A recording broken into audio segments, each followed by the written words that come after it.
welcome. I'm Angie Butler. It's Saturday, the 1st of August, 2020, and today I'll be in conversation with artists Jason Urban and Leslie Mutchler. Hi, Leslie and Jason. I asked you to send me some images specifically for this talk, the first of which was to provide an image of your studio, what you consider to be your studio at the moment. I'm looking at your first picture now, and I asked for like a view of the doorway looking into your space. So I can see it's a modestly sized room with a wooden floor. The space is filled with a large wooden top table that doesn't have anything placed upon it. Can you tell me where this room is? Yeah, it's our dining room. It's our dining room right off of the kitchen of our 800 square foot Brooklyn apartment. So it is the space that becomes a workspace for our entire family. It is an IKEA table that has been outfitted with a piece of plywood to make it a little bit larger in our space and a little bit more workable, I would say, like a space for us to actually physically make and do and not feel too bad about what materials we use or how we use those materials on that table. But it's a space that we eat off of. It's a space that we... Everything. Our son does his homework here. Yeah, it's our office space. It's okay. Okay, so you mentioned, I was going to ask, are you the only users of this room? Not, because you said family and your son there. So I wondered, did you choose this space for a particular reason, or is it the only space that's kind of big enough to experiment in? Yeah, so I mean, we had a studio space in the past. We ended our lease in January because we were going to be doing a residency that we thought we'd be spending a lot of time at. COVID struck and everything got turned upside down. Our apartment is relatively small. There's limited places that we could work, and this was just the logical. I mean, this was where all the normal work was happening, and so it just kind of became the studio space as well. Mm-hmm. It's just necessity. This is what we have, so this is where we're working. Right. Well, I think a lot of people are in the same situation at the moment, or certainly have been. So how often have you used this space for art practice over the past few months? Is it every day, most days? I would say it varies. It depends upon what we're getting ourselves into. Sometimes it can be daily, and sometimes it can be sporadically.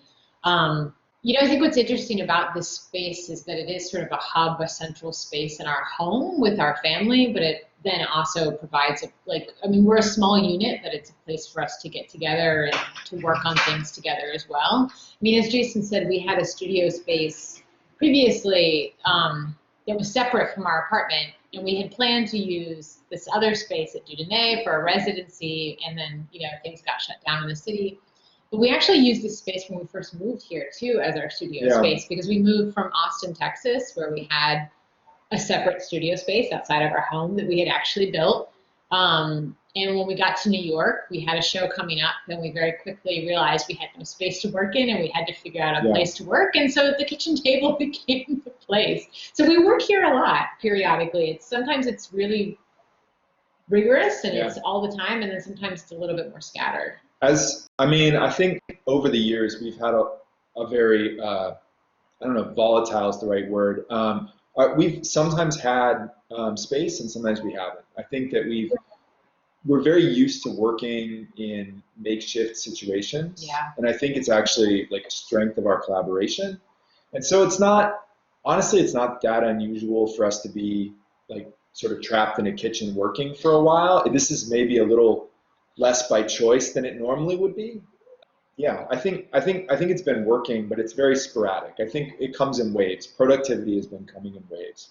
And I think that's, we're processing the emotional and sort of like logistical elements of life right now. Mm-hmm. Yes, yeah, that's what I was going to say with, like, artists usually have some control over their studio, and often it's a private space where you can get some kind of mental freedom, think through, be reflective in the presence of your work. So what's it been like having this space to work in? I just wonder any challenges that have particularly arisen.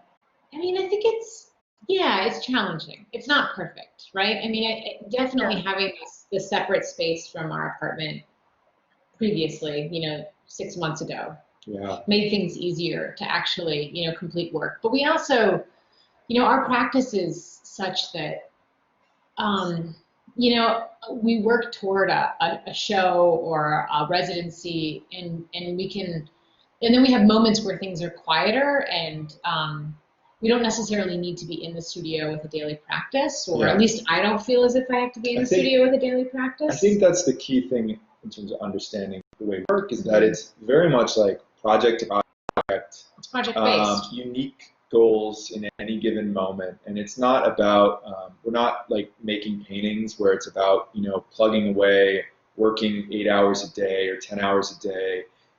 There are days when we work 16 hours, and there's days that we don't work in the studio at all. Right. And it's really yeah, we're like kind of erratic. Yeah. It doesn't mean we aren't like doing things on the days that we're not in the studio. Like we feed the studio practice in other ways, Exactly. through research. But even that's been limited lately, right? Like we can't just go to the library or do site visits somewhere. Yeah, I think probably challenge is similar to many people. Right. I think. Right. I think we feel fortunate that we have like a safe, dry, comfortable place. We have air conditioning. You know what I mean? We're thankful for what we do have. It is enough for us right now, so we're not complaining about our studio situation. It's in a lot of ways it's like the least of our concerns.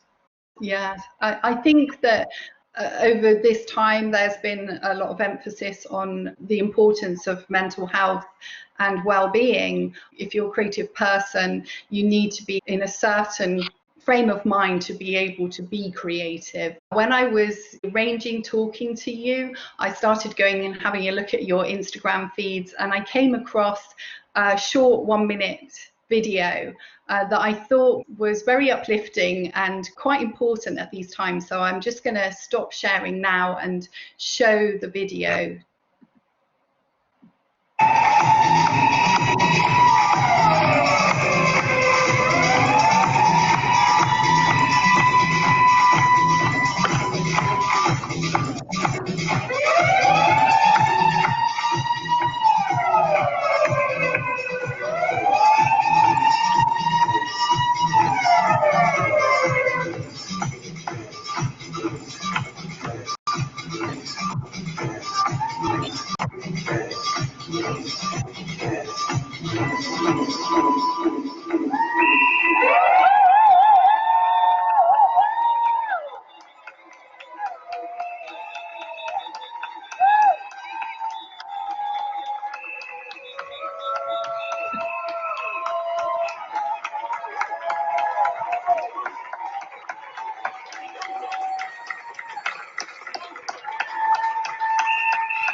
I think everyone should watch that at least once a day. So could you tell me a little bit about the video? Yeah, so what you're looking at is our block in Brooklyn, in Clinton Hill, on St. James, and I think that must have been shot in April. Yeah, early on. Yeah, and so, it's a couple weeks after the city has really gone on lockdown, and things were kind of at their worst at that moment. In a lot of ways. The death toll was really climbing. The hospitals were overflowing. It was a very grim moment. Yeah, and so New Yorkers were going outside at 7 p.m., as I think they were. Lots of people in other countries were doing as well, as a way to just lend our support through clapping and cheering and, saying thanks, showing gratitude for the essential workers, for people on the front lines that were really working day in and day out to try to make things better for all of us. And so what you're seeing is a really early version. This thing has since modified and has grown, has become much more party-like and it's like a dance party. It's much more of a celebration at this point. We're seeing a decline in our numbers here. People are doing better. People are getting out a little bit more. People are feeling more comfortable. But it's just been such a nice way to be a part of our community. We've gotten to know our neighbors in a way that we never thought we would know our neighbors here. I mean, we live in a really picturesque neighborhood in Brooklyn. It's like, as you saw from the video, brownstones. It's a few blocks away from Pratt Institute, the art school we work at. And at the time of the video, it was really, like during the day, there was no traffic. People weren't walking. There weren't cars, like parking, which had always been a premium. Suddenly there were lots of parking spaces.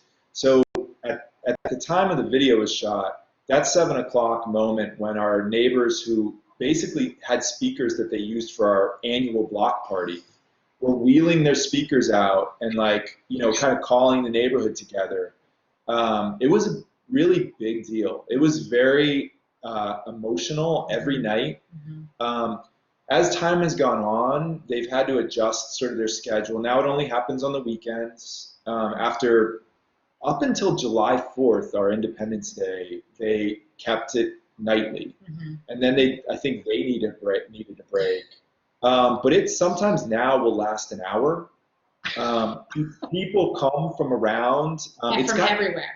We've been joking that it's almost like a rave now in terms of the vibe. It's so much more crowded to a point where we're very glad that we can stand on our stoop and not be on the street. So it's a real short outdoor coming together that I think we feel lucky that we have been able to experience it. I know a lot of people whose neighborhoods are not as engaged. So yeah, it's been great. It's been a good thing. I definitely feel like this is a moment where you really appreciate your neighbors so much more. Yeah, I think we all want to feel connected in a time that we're, not able to physically be connected to one another. So it's a nice way to see faces and hear people and just know that we're all still here and in it together. Yeah, definitely. I think it's been important, as you said, in different countries, people connecting in different ways, and also getting to know people on your block who you might not have done otherwise. It's given a lot of hope in that sense in the darkest times, I think. So I asked you to send me a photo that captures a description of the main process that you've been using. So I've got 2 images that outline separate processes. We'll talk about the other one later, but let's take this one first. So there's a blue spatula, there's what looks like a tea strainer, and some pigments and some binder. It's very intriguing. Can you explain more about these items that you've used a lot during lockdown and what the process is? Yeah, so you're looking at a bunch of water suspension pigments that are from Guerra Paint in the city, from Manhattan. And we started using these pigments when we started working in residence at Dieudonné last summer in July. We were experimenting with dyeing cotton pulp as well as linen pulp with really intense pigment and making these, we'll kind of look at them probably a little bit later, some collage-based works out of paper. And when our residency sort of came to a halt with everything shutting down in the city in mid-March, we had these pigments that we had brought home from Dieudonné, and we bought a few more from Guerra, and started experimenting with adding them to a really simple concoction of flour, salt, oil, and water, which makes a dough that can be baked at a low temperature in the oven and becomes almost clay-like. When I was little, my mom used to make salt dough. It's called salt dough, that's what we would call it. And we would, instead of Play-Doh, we would play with it and make figurines and make, beads and make all sorts of things. And so it seemed like non-toxic, safe material for us to start working with in our kitchen and to also infuse with color. And it led to, for me at the moment, I needed something that would be meditative, that would take my hands away from my phone, that would take my hands away from my computer, that would take my eyes off of my email and off of my work, and just allow me to make something. And so we started making these beads. We would make batches and batches of salt dough out of varieties of color. We were playing around color mixing and started making beads so that we could make meditation necklaces. For me, it was just a process. I just needed a process to keep myself busy in that early, like during March, April, and into May. I mean, we've done a couple different things over the last few months, but this is something that I think as a family we were able to work with, like being trapped together. And I think the making is more the meditation than like actual meditation, and at least for me. I think it's like a fun, easy, felt low stakes, right? Mm-hmm. Like we weren't investing expensive. We could get what we needed on our one trip to the grocery store per week. You know, flour was something that our grocery store never stopped stocking. Some vegetable oil. So it was really accessible in terms of materials. And again, it was just, I mean, there were enough steps involved in terms of like doing the mixing one afternoon, rolling the balls for 2 or 3 days, and baking them as we made them. Then we would drill out the holes and thread them, and it just, I think like arranging them on the kitchen table. All of this work happened at the kitchen table or at our kitchen counter. And yeah, I think it was just, again, in some ways it's sort of low stakes, but it was a way to explore aesthetics and, you know, kind of play around with things. Mm-hmm. And I you know, it links to the work that we had just previously, that we still are working on and working toward, and we're working at it today, which is in relationship to dealing with color. And we had just installed a show at NARS Foundation in Brooklyn that came down in February that was about kind of defining or writing our own curriculum for a new kind of color exploration and color teaching. We're both educators, so we think and talk about pedagogy all the time. We're like mired in curriculum and teaching. And so, you know, we've for the last, I'd say year at least, we've been pretty like heavy in research about color and color theory, and you know, had just put this show together at NARS. And so working with color in the kitchen too, and working with a material that was accessible and non-toxic and easy to use, this was a further exploration of that color for us, a further way. You know, we've been doing readings about ways in which, you know, you could meditate on color and perhaps actually become that color. And so it's like part of my crazy thinking as we're making these. Like if I made beads with these colors and I meditate on this color for long enough, could I actually put myself in that color? What does that mean to be spiritual and to be thinking about color that way? Well, and the material roots of color, you know. So we've been exploring geology a lot, and sort of like minerals and some other like sort of like tactile examples of color, and sort of trying to like maybe create our own material color library in a lot of ways is what's happening here. So I don't know how many people will know, but like Dieudonné is relatively a well-known paper making facility here in New York. It's been around for 40 years, Close to 40. something. And it's something that we were aware of even as students, and something that a place we visited in multiple locations as it's moved around the city. But at this point, it's just a mile from our home, and we got access through a membership last summer, and were able to be really productive. And again, this is where we were introduced to these pigments, and we really got our hands dirty in terms of making paper and producing things for a very intense month. Based on that, we were awarded a 1-year residency this year, which I can't even explain how excited we have been about this. I bet. it seems to So bring everything together almost that you'd been working towards. Yeah. yeah. Yeah. So, but yeah, so it was really like pretty heartbreaking. We were actually in mid-March supposed to be going back for like a visit to like look at our first big full day of like generative exercises to sort of figure out what we were going to do this year. Yeah.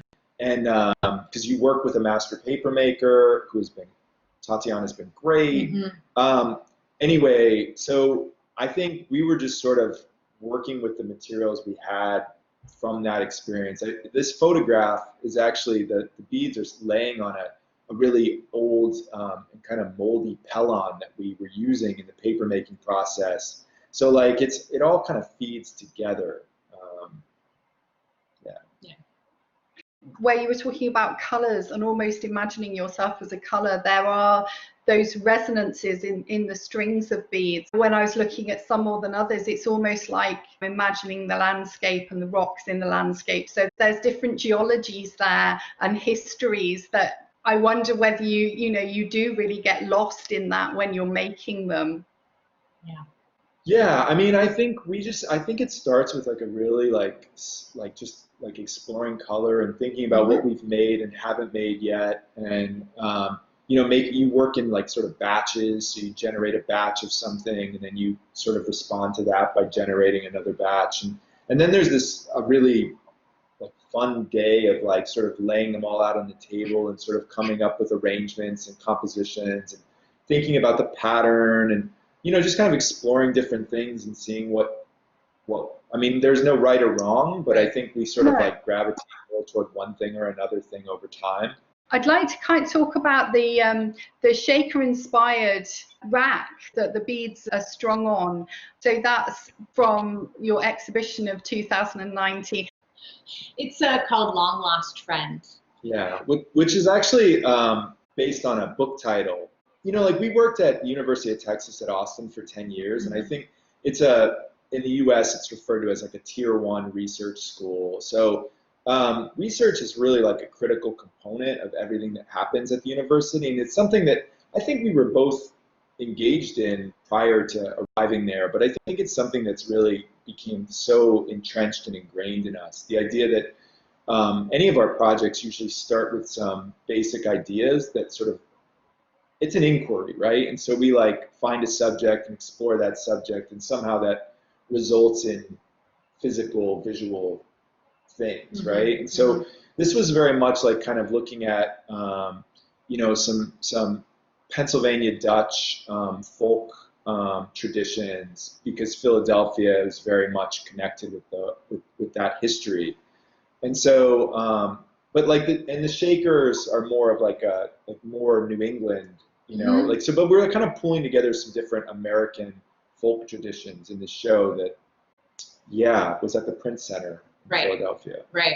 And the impetus for this show really came from a show that we had done in Philadelphia a couple years prior, where we had toured Pennsylvania. Even though we're both from Pennsylvania originally, with the middle part, I'm from Western Pennsylvania and Jason's from Eastern Pennsylvania, but the middle swath of the state we didn't spend a lot of time in growing up, but we were aware of, the Pennsylvania Dutch. I mean, my parents had a Pennsylvania Dutch hex sign that hung above the storage shed at the back of the house, and we saw these things growing up, but we didn't really know a lot about them. And so, several years ago, we decided to take a tour of the center part of Pennsylvania, of Lancaster, and some of the surrounding counties, and sort of do a driving tour and take in the Pennsylvania Dutch culture and get more accustomed to the graphics and the color quality. And we did this project called Hex to Hex, Post Hex, that was at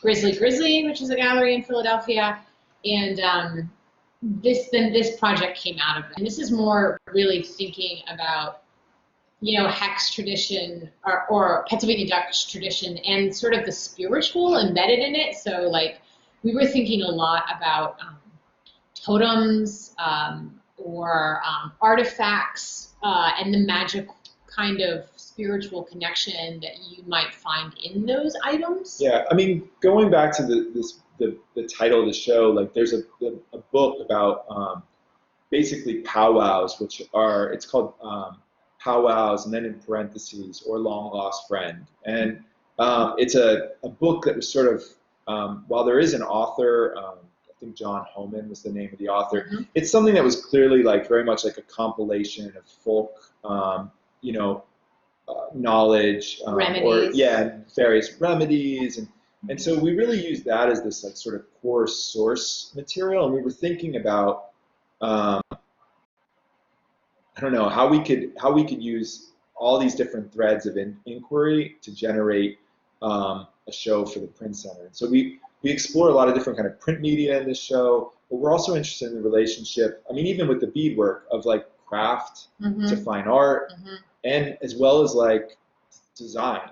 And so we're thinking about all these things and pulling them together, where it's not like strictly one thing or another thing. We also, the next slide, this slide, where you see like this, basically like a low research plinth, where a lot of the materials that generated the show are sort of treated as artifacts, or, you know, sort of, I don't want to use, not a reliquary, but like basically just sort of preserving all these details that generated the show. Right, and it's a mixture of things. Again, going back to the craft itself, and craft and fine arts. You know, some of these things are found things, but a lot of these things are made things. So like, it's hard to see in this image because they're so small, but some of these objects are actually made of Sculpey and were made at the kitchen table, at the studio table that we talked about at the beginning.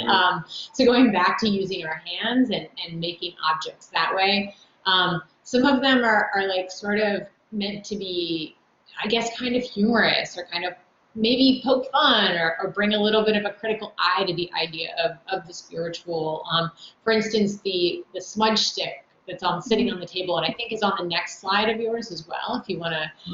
I mean, that's made of paper towels that are dyed with pigments to look a little bit more organic or natural. And so playing around with commonly found objects, and repurposing them, and again, thinking about the hand in relationship to making.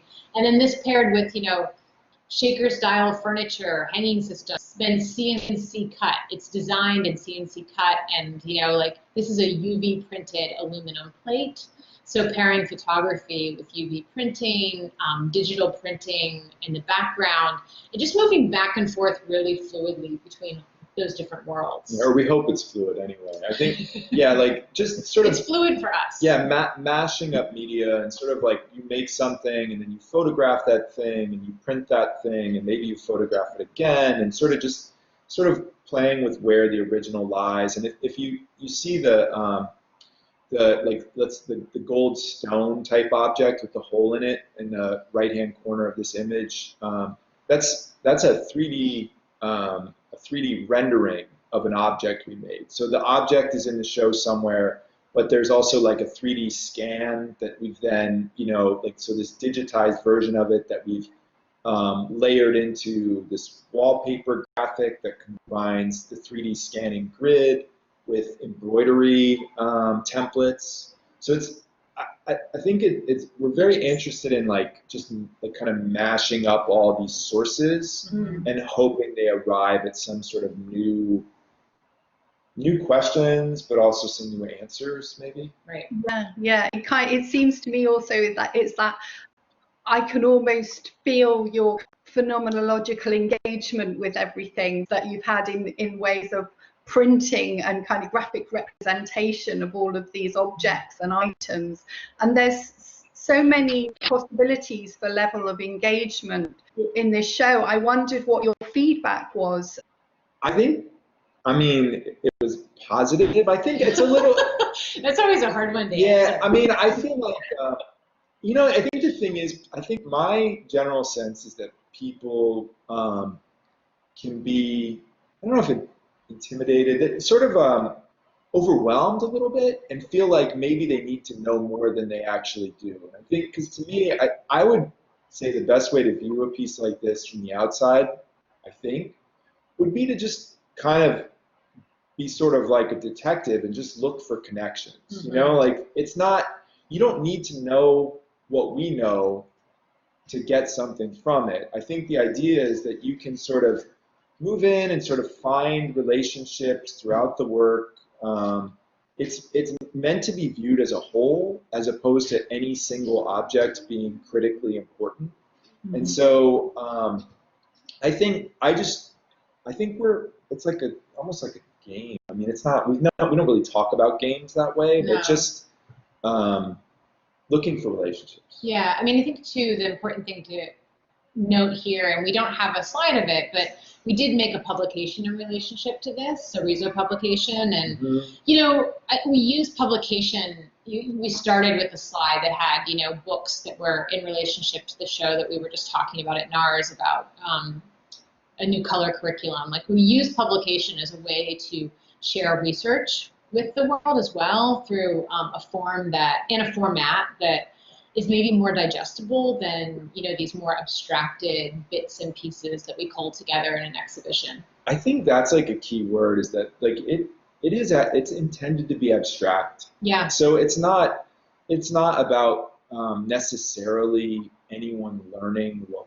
we've learned, but it's like it's as much just a visualization of us, of knowledge or something, where we're just trying to show you this sort of network of relationships in some way.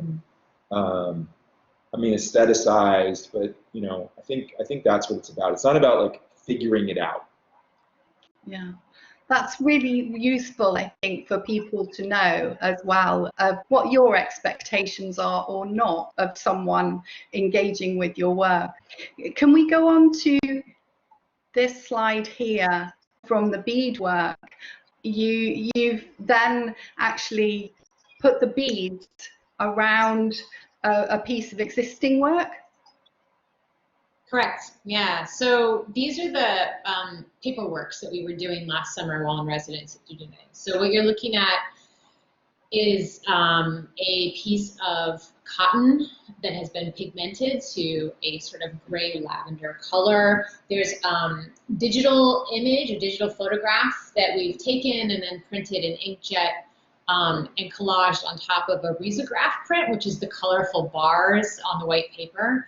And then the bars of color at the bottom of the piece itself are actually linen pulp paint. So we're using linen pulp as a way to paint directly onto the paper before it's dried, while it's wet, as a way to, again, sort of exaggerate the color quality of the paper and to bring it back to this notion of printed matter. Yeah, like printer's bars, like some sort of color guide printed on the work. Yeah, and so when we started making these beaded pieces at home in March,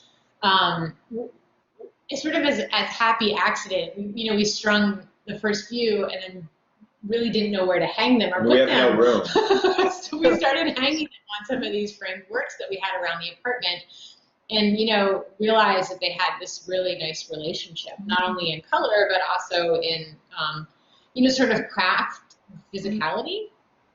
Yeah. Yeah, I mean, I think we didn't know that the work was missing these pieces, but as we, again, like sort of happy accident, like as we started hanging them on the work that was on the walls, then we started like adjusting what we were making in response. So like we started changing color palettes and started really thinking about like, well, what if these works had these like sort of meditative tools attached to them, as like some sort of augmentation, and it seemed to make a lot of sense. So we've kind of pursued it, and we've, I mean, I don't think we really know at this point exactly what the final, I mean, or I don't know if we ever really think of anything as having a final form. But like the shaker reference that you pointed out, that was its utility. Like we have these giant boards that we made for one show, and with some modifications that we made in our kitchen, we like drilled out new holes and put new dowel pegs in them, and so now we have like a place to hang all of the beads, because we don't have room in our apartment to hang all of the framed works we have. So I don't know. I think one of the nice things maybe I would just say right now is that a lot of things are on hold. Like we have a show that was supposed to happen this fall that was pushed back a few days, like a month or something, and then it was immediately pushed back to January.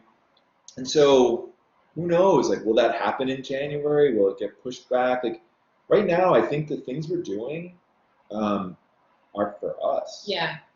Well, and they're to keep us connected to I think our creative community and like our practice of making. Yeah. And they're not unimportant. They're No, almost I didn't. more, yeah, no, they're just, but they're less purposeful, I think, than when we work. As we said at the beginning, we're project based, so we really, when we know we have something to work toward, that's what we do, and that's how we work. I think sometimes our most, if it's most clear, and our best work comes from that. But right now feels like a lot of play, and I think there's something really freeing about that in this moment for us to be able to just take some time and to just kind of play around. Yeah.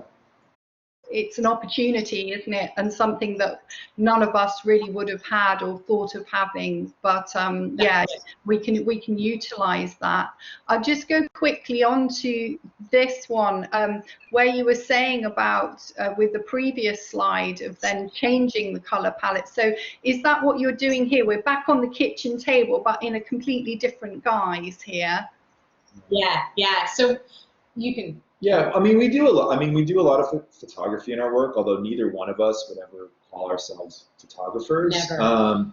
But yeah, this is literally like taking the wooden tabletop off the original IKEA table, and then we have like a studio setup in terms of lights and tripods and everything. And this is actually making photographic works in response to the paper making work. So like we would take a paper making piece and then sort of rebuild the different bits of it and the color relationships of it using some of the original materials that were in. It's so much of like just kind of this back and forth movement of like taking photographs of books and then printing out those photographs and collaging them into paper and then taking new photographs of the books to make works that are meant to stand alone as photographs. It gets kind of confusing even explaining it, but it's related to what we were just talking about in terms of play. Like this is a part of our practice where, this was again in preparation for the show that was up in January at NARS, where we wanted to make a couple photographic works in relationship to the paper works. Again, thinking about their differences and similarities in relationship between craft and fine arts, thinking about the paper really as being sort of craft and being about the physicality, the tangible, the making. I mean, it's so, being in a paper making studio is so laborious and hands-on and physical. And, making a photograph it can be, but it's not in this instance. It's much more about play and quick relationships and, yeah, exactly. Digital experimentations and light experimentations. And so this is like a big, it's the other half of our practice. Yeah. It's the other way in which we build new content for ourselves or find new relationships. And it's all about experimentation, really. Yeah, and the image that's up right now, I don't know what that is. It's just like, it's like a thing that we were just playing with light, RGB and some props that we have developed that, that's that disc that you see there is laser cut. We had that laser cut based on a very strange Munsell diagram that was trying to explain color using a human hand, poked through this disc. We saw the illustration, which did not conform to normal human anatomy, and thought, well, let's make one of those and see what we can do with it. Mm-hmm. So this isn't necessarily art, but it's just a sketch or an idea that may turn into something. But right. But I think that's where we're at right now, where we're just kind of playing with some different things and. I don't know. So, we've actually talked about quite a lot, but then we're also juggling the weird other normal life, the stresses of not knowing what this fall really holds for us. Right. Yes, that's what I wanted to ask you is, you were saying about possibilities for exhibition next year. Is there the possibility of rearranging the paper residency, or is that just off the table now? No, we actually just, my son and I walked, Leslie was in a Zoom meeting, of course, and we walked down to the paper making facility and met our paper maker outside, where she was able to hand off the batch of things that we were working on, so that we could actually see them. Because we haven't seen them since Yeah, so March. literally this just happened a couple of days ago, and we're gonna look over. I mean, we've already started looking it over, but we've got our experiments, and we're gonna have a meeting with her in the next week or two, and then probably this fall. Via Zoom. Zoom. Yeah, we'll meet with her via Zoom, but probably with, you know, fingers crossed, this fall we should be getting back into the studio. It's like, are we going to get like the solid year that we expected? Probably not, but they seem committed to, like, you know, affording us an opportunity to continue working. And right.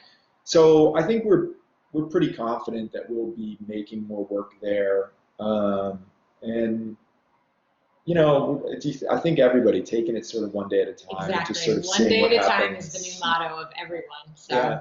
Yeah. I don't think it's not smart to really do too much planning right now. Yes, well, maybe that's a lesson to all of us, isn't it? You know, that this time has given us to, you know, value our time a little bit more and take that consideration if we want to. But that's great news that you've started conversations up and there's possibilities there to reconvene with the paper facility. We'd be really interested to see any results of that next year.